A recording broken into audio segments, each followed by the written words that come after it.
La faiblesse de l'Église, c'est quand il n'y a pas d'enseignement. La faiblesse des chrétiens, c'est quand ils n'aiment pas les enseignements. Vous ne pouvez grandir que par l'enseignement ou les enseignements. Jésus, avant d'opérer les miracles, la Bible dit qu'il enseignait d'abord. Il enseignait et puis il opérait de miracles. Donc il est d'une grande importance que l'Église puisse désirer les enseignements. Ça vous permet de grandir. Il ne suffit pas seulement d'écouter les enseignements, mais il faut aussi les appliquer. Les Saintes Écritures déclarent: ne soyez pas bornés seulement à écouter la parole, mais mettez-le en pratique. Ce qui te fait grandir, ce n'est pas le fait d'écouter les enseignements, mais c'est le fait de pratiquer la parole du Seigneur.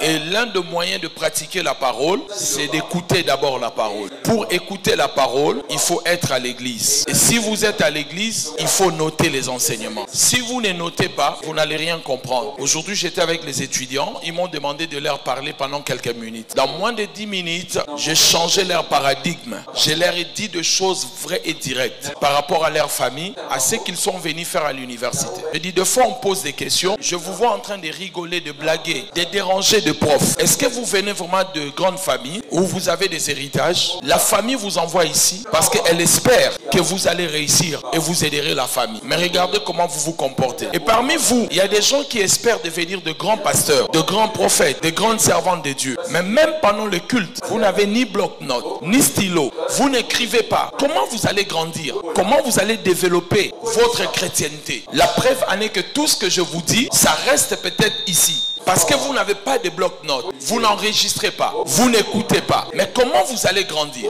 Il faut écouter. Quand vous rentrez à la maison, vous révisez vos notes, vous essayez de pratiquer la parole. Elle vous fait grandir et elle vous permet d'entrer dans votre héritage en Jésus-Christ. Sinon, il n'y a pas le moyen de le faire. C'est tellement important de vous dire des choses comme ça. Donc c'est ça le problème. Les sacrés, ça n'existe même plus. On n'a plus le respect. Le fait que je suis dans la maison de Dieu, il y a des choses que je ne peux pas faire. Et ce sont des aspirants serviteurs de Dieu. Comment vous pouvez être aspirant serviteur de Dieu? Vous mâchez les chewing-gums pendant qu'on prêche. Donc quand tu seras pasteur aussi, imaginez, moi je suis là, je mange les chewing-gums. Bon, aujourd'hui, je vais vous parler de Jésus qui va rester dans cette église. Prenez-vous au sérieux. Le fait de vous voir, je comprends si vous êtes prêt ou pas. Si vous êtes prêt à servir Dieu ou pas. Alors donnez-moi maintenant un bon amen.